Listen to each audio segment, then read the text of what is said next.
네, 유학생들을 대상으로 벌인 한 설문조사에서 영국이 예방접종률 등을 이유로 코로나 시기 가장 유학 가고 싶은 나라로 꼽혔습니다. 글로벌 브리핑에서 자세히 알아보겠습니다. 자, 길금희 기자 어서 오시죠. 안녕하세요. 네, 미국, 캐나다를 제치고 영국이 유학 가고 싶은 곳 1위로 이름을 올렸네요. 네, 그렇습니다. 영국 언론 매체 가디언은 지난 26일 코로나 시기에 가장 유학 가기 좋은 나라로 국제 유학생들이 영국을 꼽았다고 보도했습니다. 예. 대학 순위 제공업체 QS가 국제 유학생 10만 5천여 명을 대상으로 실시한 이 설문조사에 따르면요. 응답자 가운데 절반에 가까운 47%가 영국 유학을 선택할 가능성이 높다고 답했습니다. 네, 근데 이렇게 1위로 꼽힌 이유가 좀 독특해요. 역시 백신 접종을 영국이 좀 최근에 많이 속도를 내지 않았습니까? 그러다 보니까 가장 이런 부분이 좀 작용했다고 볼 수밖에 없을 것 같은데요. 네, 그렇습니다. 실제 응답자들은 영국을 택한 이유로 영국에서의 높은 백신 접종률을 꼽았는데요. 예. 이 백신 접종률이 높아지면서 이 자연적으로 집단 면역이 가장 먼저 생성될 나라로 영국을 지목한 것으로 해석되고 있습니다. 예. 실제 영국은 자국민 백신 접종률이 50%를 넘어섰고 성인 4명 중 1명이 백신 2회분 접종까지 모두 마쳤을 정도로 이 접종 속도가 활기를 띠고 있다고 전해지고 있는데요. 이런 이유들로 영국은 인기 유학지인 미국과 캐나다 그리고 독일 등을 제치고 가장 큰 인기를 끌었습니다. 예. 자, 그런 거 하면 미국에서는 또 다른 문제가 좀 보입니다. 팬데믹 사태가 이렇게 길어지다 보니까 미국 교육계에서 최근 노숙 학생들을 걱정하는 게 높아지고 있어요. 그렇습니다. 노숙 학생의 개념이 조금 생소하실 수도 있는데요. 예. 이 학생들은 말 그대로 집이 없어서 노숙을 하거나 보호시설에서 거주하는 학생들을 일컫습니다. 네. 이 코로나로 등교를 하지 않게 되자 이 학생들의 소재지 파악부터 안 되는 상황이 벌어지고 있는 건데요. 그래서 교육계에서는 물론 심각한 사회적 문제로 대두되고 있습니다. 이 정부는 경기 부양책 예산 가운데 하나로 이 노숙 학생 찾기에 우리 돈으로 9천억 원에 가까운 예산을 배정하기도 했습니다. 예.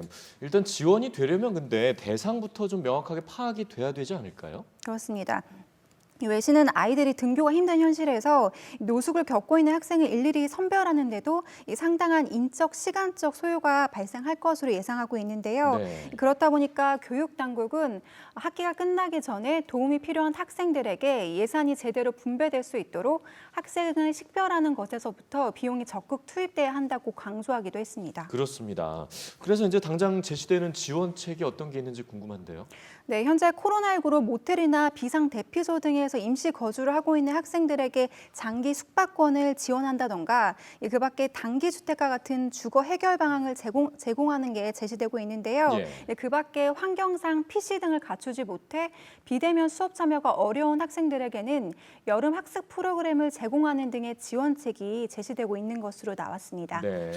실제 외신에서도 이 코로나19로 거주지가 일정치 않은 아이들이 무료 와이파이 사용이 어려워서 이 수업을 듣지 못하는 것은 물론 과제 제출조차 애를 먹고 있는 현실을 꼬집기도 했는데요. 네. 또 이런 현실이 장기화될 경우 격차는 학업적인 영역뿐 아니라 더 광범위한 분야에서 이뤄질 것이라고 시사하기도 했습니다. 네, 좀 신속한 조치가 필요하고 장기화될 조짐부터 빨리 좀 끊어야 될 것 같습니다.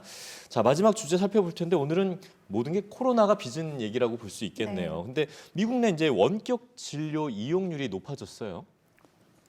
네, 미국 의료진인 샨타문 넌디는 자신이 기고한 글에서 지난해 원격 진료 시스템인 텔레스를 사용한 미국인이 전년과 비교해 4배 넘게 급증했다고 전했습니다. 네. 이런 가상 공간에서의 진료는 코로나19와 관련된 긴급 진료뿐 아니라 정신건강과 물리치료 등 전문적 치료 범위까지 광범위한 분야에 걸쳐 이루어졌다고 합니다. 네, 아무래도 지금 시기가 시기인 만큼 이 비대면 진료 시스템이 빛을 볼 수밖에 없었을 텐데 하지만 아직 안주하기는 어려운 것 같습니다. 남겨진 과제들이 있다고요.